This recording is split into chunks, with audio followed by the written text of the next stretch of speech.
Hello students, good afternoon everyone. My name is Samriddhi और आप सबका स्वागत है एग्जामपुर के अंदर। तो आज जो हम स्टूडेंट्स करने जा रहे हैं वो है हमारा +1 की NCERT, that is introduction to economic development. और जो हमारा चैप्टर 2 है वो हम इसको करने जा रहे हैं, जिसमें हम देखेंगे कि इंडिया ने 1950 से लेके 1990 तक जो है किस तरह से प्लानिंग करी है। ये जो हमारा चैप्टर है ये प्लानिंग के ऊपर बेस्ड है कि किस तरह से इंडिया ने अपना इकोनॉमिक्स मॉडल डिसाइड किया, किस तरह से इंडिया ने यहाँ पे अपनी रणनीतियाँ बनाई। तो चलिए स्टार्ट करते हैं चैप्टर की तरफ। उससे पहले एक इन्फॉर्मेशन है कि ये जो क्लास है रिकॉर्डेड क्लास है, लाइव क्लास नहीं है, तो आप इसमें डाउट नहीं पूछ पाएंगे। इंट्रैक्शन जो है वो मिनिमम होगी ही नहीं इनफैक्ट, क्योंकि लाइव है ही नहीं है, रिकॉर्डेड है। एंड आपको पता है 2 दिन की छुट्टी है, तो कल भी आपको क्लास लाइव ही मिलेगी। तो चलिए स्टार्ट करते हैं चैप्टर से। जो हमारा चैप्टर है, सबसे पहले इसमें जो चीज़ दे रखी है दैट इज इकोनॉमिक सिस्टम। अब हम यहाँ पे बात करते हैं कि इकोनॉमिक सिस्टम क्या होता है। तो जो हमारी इकोनॉमी में स्टूडेंट सिस्टम होता है उसको हम बोलते हैं इकोनॉमिक सिस्टम। और ये जो सिस्टम होता है इकोनॉमिक सिस्टम, ये यूजुअली 3 तरह का होता है। ठीक है, इकोनॉमिक सिस्टम आपके पास 3 तरह का होता है। कौन कौन सा होता है? Socialism, capitalism and mixed. तो ये 3 तरह का इकोनॉमिक सिस्टम जो है कंट्री में पाया जाता है। मतलब इंडिया में नहीं पाया जाता, लेकिन सारी कंट्रीज को मिला के यही 3 तरह का इकोनॉमिक सिस्टम देखने को मिलता है। If you talk about India, तो जब इंडिया को इंडिपेंडेंस मिला तो सबसे पहला जो काम था वो ये था सोचना कि हम इंडिया में कौन सा इकोनॉमिक सिस्टम रखें। तो यहाँ पे पहले हम इन तीनों का मतलब समझ लेते हैं, फिर हम समझेंगे कि कौन सा रखा। तो यहाँ पे सोशलिज्म, जैसे कि नाम से ही पता लग रहा है कि यहाँ पे एक वर्ड आ गया सोशल। तो स्टूडेंट जब वर्ड आया सोशल, इसका मतलब क्या हुआ? जो कि आपकी सोसाइटी के अकॉर्डिंग है, जो कि आपकी आप कह सकते हैं ना सोसाइटी के वेलफेयर के अकॉर्डिंग है कि किस तरह से सोसाइटी चलती है, उसके अकॉर्डिंग है। एंड सोसाइटी में आपको भी पता है लोगों के हित की बात करी जाती है। तो इस सिस्टम में we talk about the welfare of the people, कि लोग जो हैं वो कैसे हैं, क्या उनका वेलफेयर है एंड ऑल, उसकी हम यहाँ पे चर्चा करते हैं। राइट, सो याद रखना जहाँ पे सोशलिज्म आ जाए उसका मतलब होता है वेलफेयर। और वेलफेयर का काम कौन करता है? वेलफेयर का आपको पता ही है कि नीतियां कौन बनाता है लोगों के भले के लिए। तो वो बनाती है हमारी सरकार, चाहे वो सेंट्रल गवर्नमेंट है चाहे वो स्टेट गवर्नमेंट। तभी आपने सुना होगा सोशल स्कीम्स एंड ऑल, है ना, वो इसीलिए। नेक्स्ट यहाँ पे जो वर्ड यूज किया जा रहा है दैट इज कैपिटल। कैपिटलिज्म में जो एक यहाँ पे टर्म आप देख पा रहे हैं वो है कैपिटल। कैपिटल का मतलब क्या हुआ? पैसा। तो जो सिस्टम जहाँ पे पैसे की बात करी जाए, कैपिटल की बात करी जाए, उसको बोला जाता है कैपिटलिज्म। एंड इस तरह की इकोनॉमी को क्या बोलते हैं? Capitalist economy. तो कैपिटल पे काम कौन करेगा? पैसे, हमेशा पैसों की बात, प्रॉफिट की बात कौन करेगा? वो करेंगे आपके प्राइवेट प्लेयर।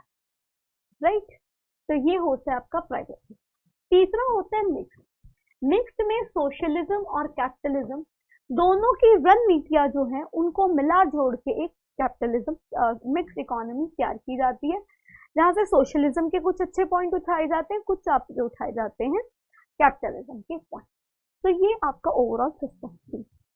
उस टाइम की आपको भी पता है जो नीड थी टाइम की, वो ये थी कि लोगों का विश्वास जो है वो कंपनी से उठ गया था। विश्वास क्यों उठ गया था? क्योंकि आपको पता है ईस्ट इंडिया कंपनी भी जब इंडिया में आई थी, उसने बोला था हम यहाँ पे इंडिया में ट्रेड करने के लिए। तो थी तो वो एक कंपनी, इसीलिए तो उसको ट्रेडिंग राइट्स मिले थे। लेकिन इवेंचुअली जो है उस कंपनी ने है स्लोली क्या कर लिया, पूरे इंडिया की सत्ता को ही टेक ओवर कर लिया। तो यहाँ पे इसलिए आप कह सकते हो कि जो कैपिटलिज्म, तो हम लोगों ने कैपिटलिज्म रणनीति नहीं अपनाई। तो जवाहरलाल नेहरू जो थे, पंडित जवाहरलाल नेहरू, उनको उस टाइम लगा कि यार कैपिटलिज्म से कुछ फायदा होने वाला नहीं, क्योंकि लोग जो हैं वो कैपिटलिज्म में विश्वास ही नहीं करते, लोग प्राइवेट कंपनी में विश्वास ही नहीं करते। हमें लोगों को विश्वास दिलाना पड़ेगा कि ये इंडिया जो है वो आपका ही है, आपका ही देश है। नहीं तो इंडिया का पहले की तरह बंटवारा हो जाएगा, बहुत सारी यहाँ पे छोटी छोटी प्रिंसली स्टेट्स बन जाएंगी जो कि राजाओं के द्वारा रूल की जाएंगी, और फिर से कोई राजा आएगा, फिर से कोई कंपनी आएगी बाहर की और इंडिया को टेक ओवर कर लेगी। तो इन्हीं सब पर्पस के चलते हम लोगों ने जो है बेसिकली मैंने तो नहीं किया, नेहरू जी ने क्या सोचा कि हम लोग एक काम करते हैं, we will follow the model of socialism, जहाँ पे हम सोसाइटी के भले की बात करेंगे, लोगों के हित की बात करेंगे, लोगों के लिए स्कीम्स देंगे।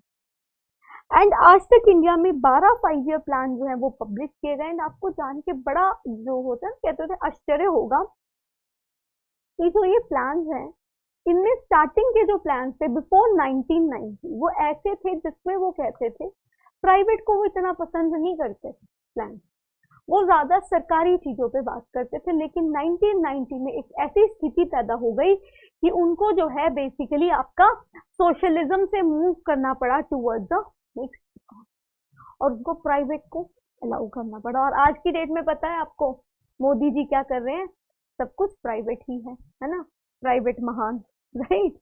So this is the thing which you need to know. तो हम लोगों ने किस मॉडल की बात करी, we preferred this model. And यहाँ पे सोशलिज्म की भी दो तरह का होता है, इसके अंडर एक आता है कमांड इकोनॉमी। अच्छा पहले तो इकोनॉमी एंड इकोनॉमिक्स में क्या अंतर?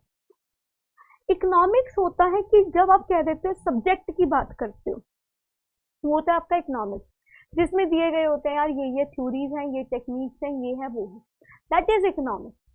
लेकिन जब आप उस इकोनॉमिक्स को एक्चुअली अप्लाई कर देते हो तो वो क्या हो जाता है आपका इकोनॉमिक्स, राइट। तो यहाँ पे इसमें एक कमांड इकोनॉमी भी था।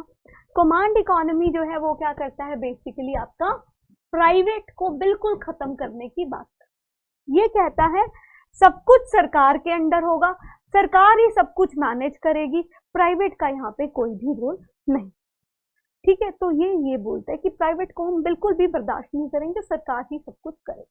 लेकिन इंडिया ने कमांड को फॉलो नहीं किया, इंडिया ने अपना सोशलिज्म खोजा, दैट इज नेहरूवियन सोशलिज्म।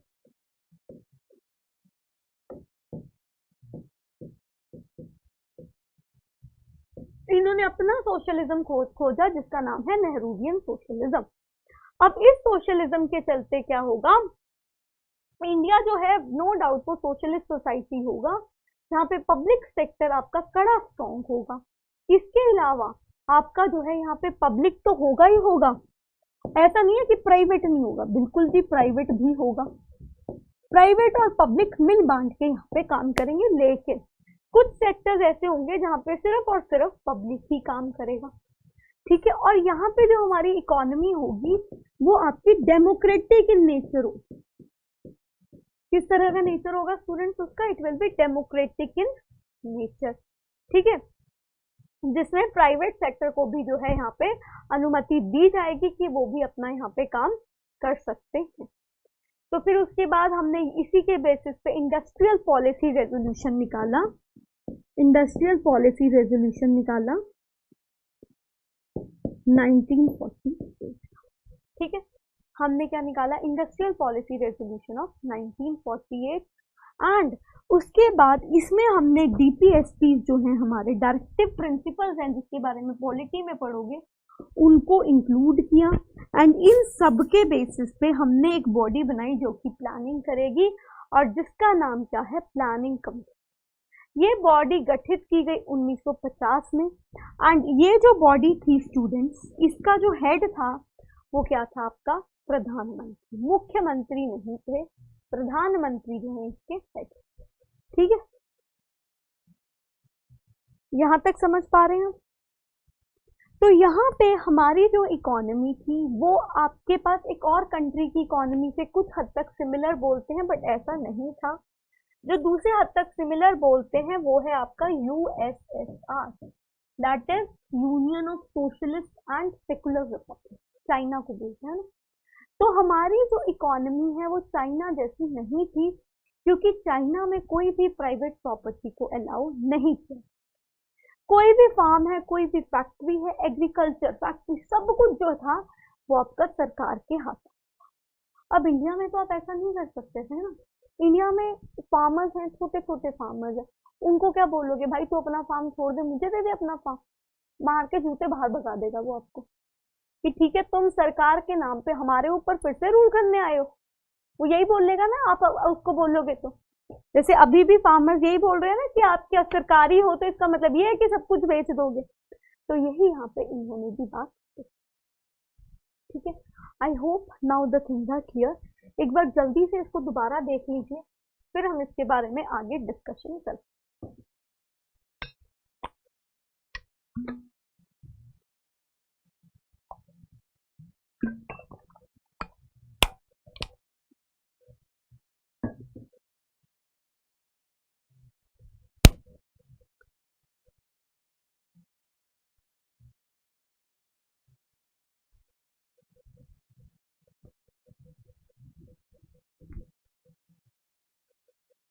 तो चलिए एक बार जल्दी से पढ़ लें हम।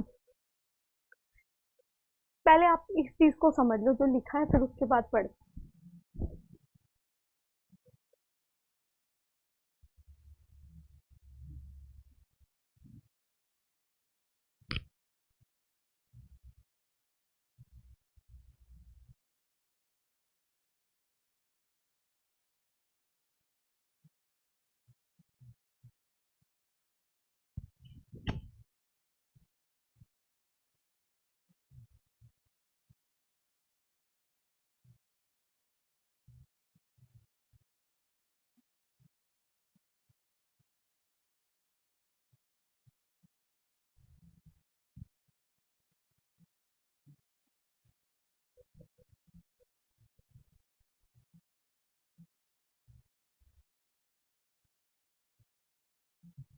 स्टूडेंट जल्दी से इसको एक बार नजर डाल लीजिए, फिर हम आगे नेक्स्ट।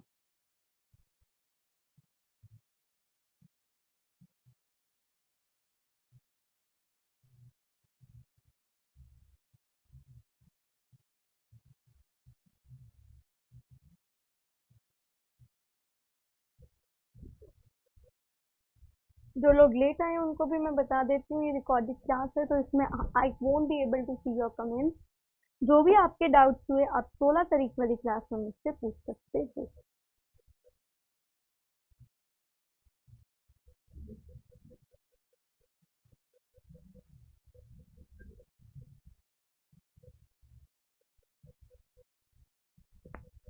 चलिए स्टूडेंट्स, आई होप आप लोगों ने यहाँ तक पढ़ लिया होगा। अब हम मूव करते हैं आगे। तो यहाँ पे देखो जैसे लिखा हुआ है, the leaders of independent India had to decide among other things, ठीक है, the type of economic system more suitable for us, कि कौन सा सिस्टम हमारी नेशन के लिए सुटेबल होगा। A system which would promote the welfare of all rather than a few, जो कि क्या करेगा, सबके हित की बात करेगा, फ्यू पर्संस को छोड़। एंड अमंग देम सोशलिज्म जो था वो सबसे ज्यादा अपील किया Jawaharlal Nehru. However, he was not in the favor of the kind of socialism, लेकिन वो इस फेवर में नहीं था जो कि सोवियत यूनियन में सोशलिज्म था, जहां पे सारे के सारे मीन्स जो है प्रोडक्शन के, चाहे वो फैक्ट्रीज हो, चाहे वो आपके फार्म्स हो किसी कंट्री में, वो आपके सरकार के द्वारा जो है रेगुलेट किए गए। ठीक है, वहां पे कोई भी प्राइवेट प्रॉपर्टी नहीं थी, तो ये उस सिस्टम के फेवर में नहीं, जैसे कि मैंने आपको बताया। ठीक है, उसके बाद जो यहाँ पे लिखा गया है वो ये लिखा गया है, तो ये एक डेमोक्रेटिक देश जैसे कि इंडिया है, उस देश के लिए पॉसिबल नहीं है कि वो इस तरह का काम करे, क्योंकि आपको भी पता है चेंजिंग ऑफ द ओनरशिप सही नहीं। For the government to change the ownership pattern of the land and other properties of its citizen, it was done in the past. मतलब जैसे वही जो मैंने आपको बताया था कि बहुत डिफिकल्ट है सरकार के लिए कि पूरा का पूरा प्रोसेस ही चेंज कर दिया जाए। तो Nehru and many other thinkers of the newly independent, तो उन्होंने एक और डिफरेंट वर्जन सोचा जो कि बेसिकली आपका कैपिटलिज्म एंड सोशलिज्म का मिक्सचर था, एक्सट्रीम वर्जन जो है इनसे डिफरेंट था। ठीक है, तो यहाँ पे इन्होंने सोशलिस्ट आइडियोलॉजी रखी, लेकिन उसको थोड़ा मॉडिफाई कर दिया कि प्राइवेट प्लेयर्स भी जो है यहाँ पे अपना काम कर सकते हैं। तो यहाँ पे इन्होंने ऐसा सोशलिज्म रखा जिसके ड्रॉबैक ज्यादा नहीं है उनके अकॉर्डिंग, लेकिन ड्रॉबैक तो ऑफकोर्स थे, हम लोग करेंगे भी क्या। तो इस व्यू में इंडिया जो था वो एक सोशलिस्ट सोसाइटी था, जिसमें पब्लिक सेक्टर तो था ही था, लेकिन प्राइवेट प्रॉपर्टी भी थी और डेमोक्रेसी भी थी, ठीक है। और सरकार जो है वो क्या करती थी, यहाँ पे सरकार के द्वारा यहाँ पे नीतियां बनाई जाती थी। Let me take you to the back page, फिर इस डब्बे पे आएंगे।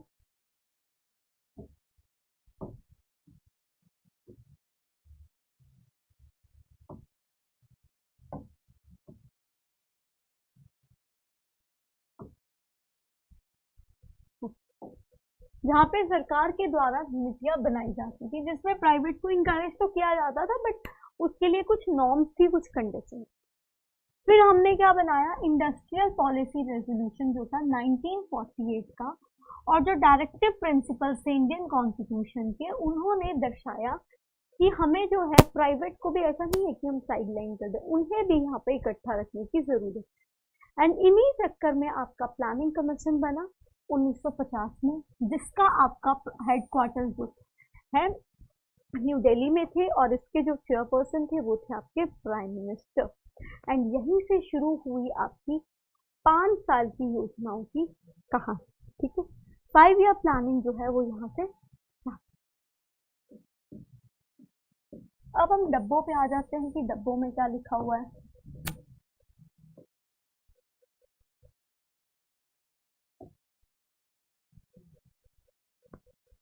अब ये क्या बोलता है, जो भी सोसाइटी है उसको 3 तरह के क्वेश्चंस को आंसर कर। पहला क्वेश्चन है, what goods and services should B produce in the country, कौन से गुड्स एंड सर्विसेज हम कंट्री में प्रोड्यूस करें। दूसरा है, how should the goods and services B produce, पहला है कौन से प्रोड्यूस करें, फिर दूसरा है कैसे प्रोड्यूस करें, ठीक है। क्या जो प्रोड्यूसर्स हैं वो ज्यादा ह्यूमन लेबर का इस्तेमाल करें या फिर ज्यादा वो मशीन्स का इस्तेमाल करें गुड्स को बनाने के लिए। जैसे आज की डेट में क्या है, मोस्टली चीजें मशीन से बनने लगी है। जैसे कहते थे पहले जमाने में क्या था, लोग हाथ से काम करना पसंद करते थे, अब वो मशीन से काम करना ज्यादा पसंद करते हैं। रोबोटिक्स का जमाना है, स्मार्ट सिटीज का जमाना है ना। हम लोग चाहते हैं हम यहीं पे बैठे अपने घर के एसी सबको बंद कर दें, गीजर वीजर को। स्मार्ट जमाना है, लेकिन पहले क्या हुआ करता था, लोग हाथ से काम करना ज्यादा पसंद करते थे। जैसे आजकल लगा लीजिए, पहले लोग बर्तन वॉश करना पसंद करते थे, आजकल लोग क्या करते हैं, अपने घरों में डिश वॉशर ही लगा लेते हैं। पहले लोग हाथ से कपड़े धोते थे, अब क्या करते हैं, फुली ऑटोमेटिक मशीन आ गई है। तो these are few of the. Next is how the goods and services should be distributed among the people. अब जो ये गुड्स एंड सर्विसेज है, इसको आप लोगों के बीच में कैसे बांटो। तो ये 3 क्वेश्चंस के आंसर जो हैं हर सोसाइटी को करने पड़ते हैं। देखो, अब यहाँ पे अगर पहला क्वेश्चन है, what goods and services should B produce in the country, इसके बेसिस पे उन्होंने बोला है सोसाइटी को क्लासिफाई।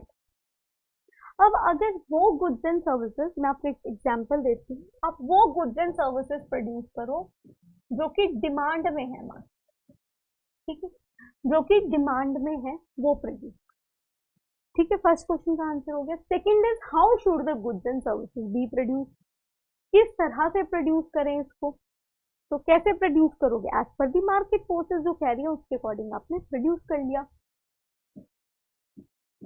अब प्रोड्यूसर क्या यूज करे, प्रोड्यूसर वो चीज यूज करे जिससे उसको फायदा हो रहा है, ठीक है।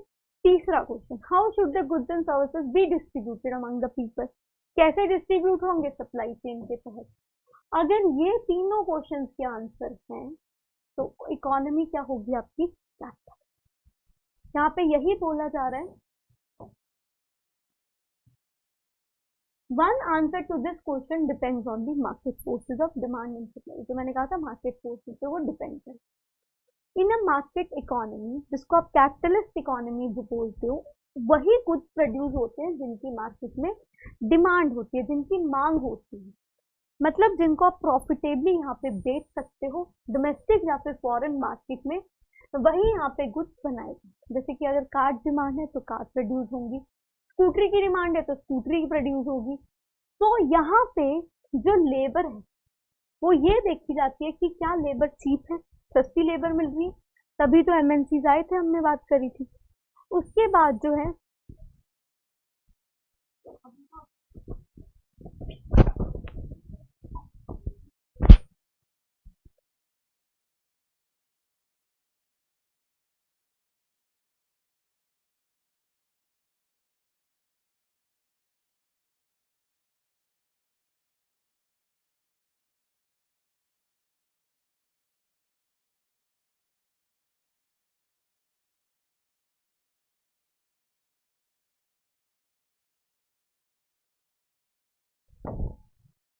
हाँ जी स्टूडेंट्स, तो यहाँ पे अब जो बात हुई है वो ये हुई है कि यहाँ पे वो ये देखते हैं कि ज़्यादा अगर उनको लेबर सस्ता मिल रहा है तो वो ज़्यादा लेबर से काम कराएं, अगर मशीनरी सस्ती पड़ रही है तो मशीनरी से काम कराएं।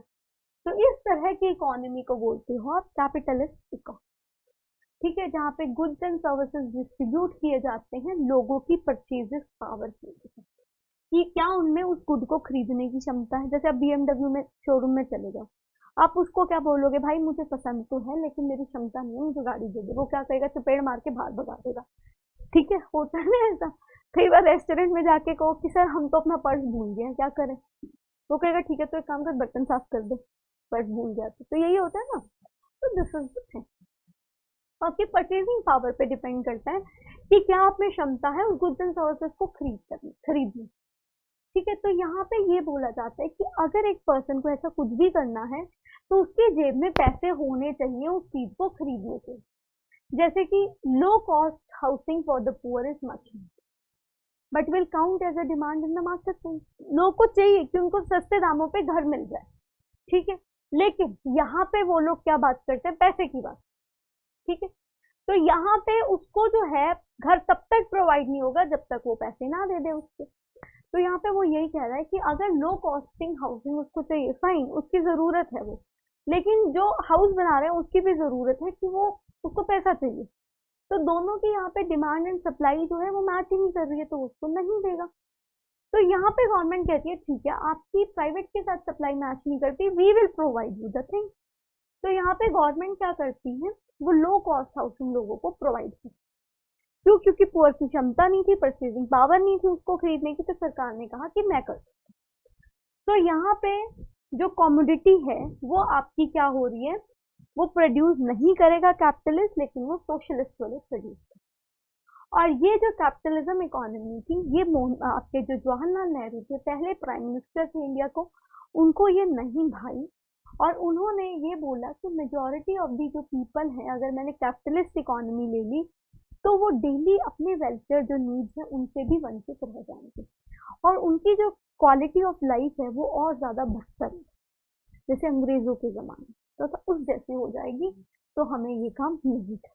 तो ये है आपकी कैपिटलिस्ट जो आइडियोलॉजी उनकी थी। जल्दी से एक बार नज़र डाल लीजिए ताकि सारे पॉइंट्स क्लियर हो।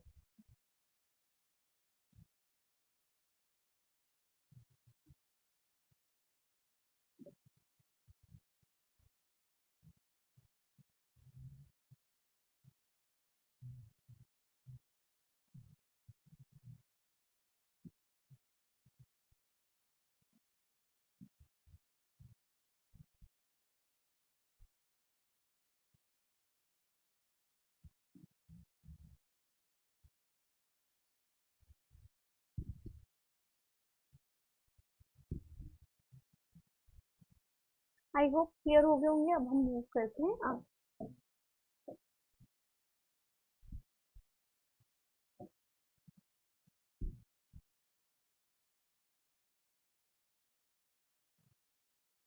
नेक्स्ट है आपकी सोशलिज्म सोसाइटी। सोशलिज्म सोसाइटी जो है वो ऊपर वाले तीन का आंसर करती है क्वेश्चन को बिल्कुल अलग तरीके से जो कैपिटलिज्म ने किया। सोशलिज्म सोसाइटी ये बोलती है कि सरकार यहाँ पे डिसाइड करेगी कि कौन से गुड्स जो हैं वो प्रोड्यूस करने हैं, ठीक है, और ये डिसाइड किस बेसिस पे होगा कि लोगों की नीड्स क्या है। ये नहीं होगा कि उनकी डिजायर्स क्या है, लोगों की नीड्स क्या है। जैसे बोलते हैं ना कि हमारी धरती में हर पर्सन की जो बेसिक नीड्स है उनको सेटिस्फाई करने के लिए बहुत सारे रिसोर्सेज है, लेकिन अगर आप डिजायर्स की बात करो उनको मीट करने के लिए हमारे पास चीजें नहीं। तो यहाँ पे जो भी ये डिसाइड होगा it will be decided in accordance to the society की, सोसाइटी की क्या चाहती है। तो यहाँ पे ये माना जाता है कि जो सोसाइटी है उसको पता है कि लोगों का भला किसमें है, व्हाट इज, मतलब सरकार को ये पता है कि लोगों की भलाई किसमें है, एंड उसी के बेसिस पे जो है वो ये चीज डिसाइड करती है उसको क्या प्रोड्यूस। और वो ये भी ध्यान में रखती है कि यहाँ पे जो है ये ना हो कि इंडिविजुअल की डिजायर्स पे फोकस करें, हमें इंडिविजुअल की नीड्स पे फोकस करना है, ना कि डिजायर पे। तो वही कह रहा है, so the desires of the individual customers they are not given much importance, right? तो यहाँ पे गवर्नमेंट डिसाइड करेगी what to produce, how to produce, क्या प्रोड्यूस करना है, किसके लिए करना है, कब करना है और कितना करना, how goods are to be produce, किस तरह से इसको डिस्ट्रीब्यूट करना है। तो आप ये कह सकते हो कि डिस्ट्रीब्यूशन जो है वो यहाँ पे बेस्ड होगा लोगों की नीड्स के अकॉर्डिंग, उनकी ज़रूरतों के अकॉर्डिंग, ना कि किस चीज़ के कि क्या उनकी पॉकेट के में क्षमता है। जैसे अब हम लोग जो है पीडीएस सिस्टम चलाते हैं, तो क्या पीडीएस में इस सिस्टम में ये देखा जाता है कि लोगों की क्षमता है या नहीं है। पीडीएस सिस्टम में, पब्लिक डिस्ट्रीब्यूशन सिस्टम में हर किसी को अनाज दिया जाता है। जो ज्यादा गरीब लोग हैं उनको जो है ज्यादा सब्सिडी मिलती है, जो कम गरीब लोग हैं उनको कम सब्सिडी मिलती है। तो ये यहाँ पे बोला। तो यहाँ पे आप ये लगा लीजिए कि जैसे कैपिटलिज्म में हुआ करता था वैसा सिस्टम नहीं, सरकार फ्री हेल्थ केयर प्रोवाइड करे, सरकारी हॉस्पिटल में चले जाओ, ये मैटर नहीं करेगा कि आप अमीर हो या गरीब हो, आपका इलाज हो। सरकारी स्कूल में चले जाओगे आपको पढ़ाएंगे वो, ये नहीं मैटर करेगा कि आप अमीर हो या गरीब। तो यहाँ पे स्ट्रिक्ट जो है, जो एक स्ट्रिक्ट सोशलिस्ट सोसाइटी होती है उसमें कोई भी प्राइवेट प्रॉपर्टी नहीं है, हर चीज जो है वो सरकार के द्वारा यहाँ पे ओन की जाती है। जैसे कि आप लगा लीजिए क्यूबा एंड चाइना हो, ठीक है, क्यूबा एंड चाइना हो गया, वहां पे हर चीज सरकार के द्वारा ओन की जाती है, right. So this is about the socialist economy. अब तो कोई भी इकोनॉमी सोशलिस्ट नहीं है, खैर ना ही कोई इकोनॉमी फुली जो है आपकी मिक्स इकोनॉमी, सॉरी, ना तो फुली सोशलिस्ट है ना फुली कैपिटलिस्ट, ठीक है। Next is mix economy. Mix economy वो होती है जहाँ पे गवर्नमेंट एंड मार्केट जो है वो टुगेदर मिलके इन तीन क्वेश्चन का आंसर करते हैं, क्या प्रोड्यूस करना है, किस तरह से प्रोड्यूस करना है, how to distribute what is produce, कैसे उसको डिस्ट्रीब्यूट करें जो हमने प्रोड्यूस किया है, ठीक है। तो यहाँ पे जो मिक्स्ड इकोनॉमी होगी वो मार्केट में प्रोवाइड करेगी जो भी गुड्स एंड सर्विसेज उसको लगता है बेहतर तरीके से आप प्रोवाइड कर सकते हो। तो मार्केट फोर्सेस जो है वो अमीर लोगों के अकॉर्डिंग चलेंगे और सरकार जो है वो गरीब लोगों के अकॉर्डिंग चलेंगी, ताकि दोनों का यहाँ पे मिल बांट के भला हो जाए।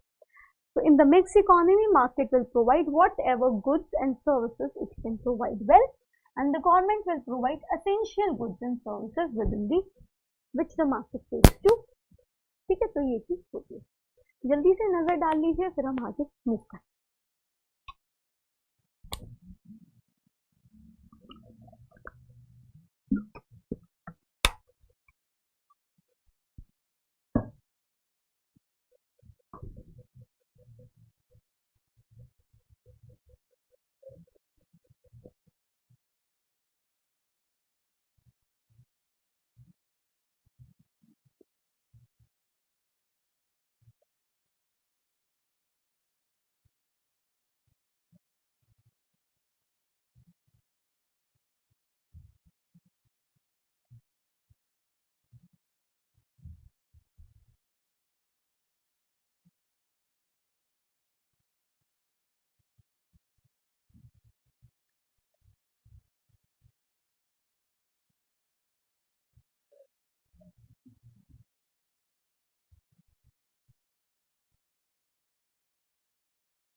चल, आई होप यहाँ तक पढ़ लिया होगा,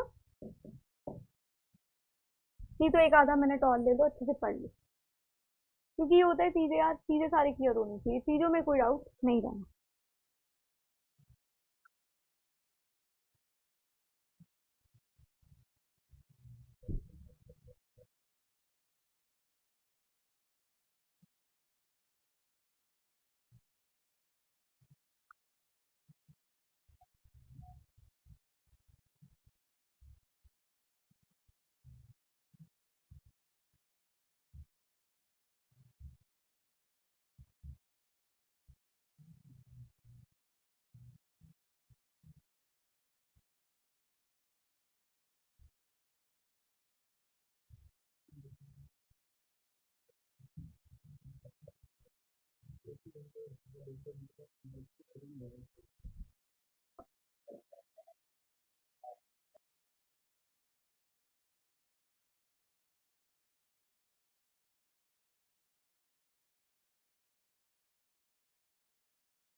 तो यहाँ पे स्टूडेंट्स आज की क्लास हम यहीं पे रोकते हैं, ठीक है, क्योंकि फिर आपके लिए भी नहीं कुछ ज़्यादा हो जाएगा। तो आज जो है हमने क्लास में क्या सीखा, डिफरेंट टाइप ऑफ इकोनॉमी कौन कौन सी होती है, जिसमें हमने बात करी capitalist economy, socialist economy and mixed economy. फिर हमने ये भी देखा कि इंडिया ने जो है कौन सा जो है यहाँ पे मॉडल फॉलो किया, राइट। तो ये थी हमारी आज की डिस्कशन। मिलेंगे कल, जिसमें हम इसी चैप्टर का दूसरा भाग करेंगे। I hope you like this video थोड़ी सिर्फ इसीलिए है क्योंकि रिकॉर्डेड वीडियो है। तो रिकॉर्डेड वीडियो में ये होता है ना, ज़्यादा पढ़ा दिया तो वो सब आपकी समझ से ऊपर चला जाएगा, तो इसलिए थोड़ा ड्यूरेशन कम था।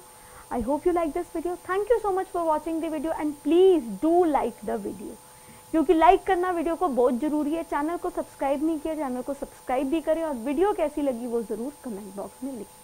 Bye bye, take care, have a good day.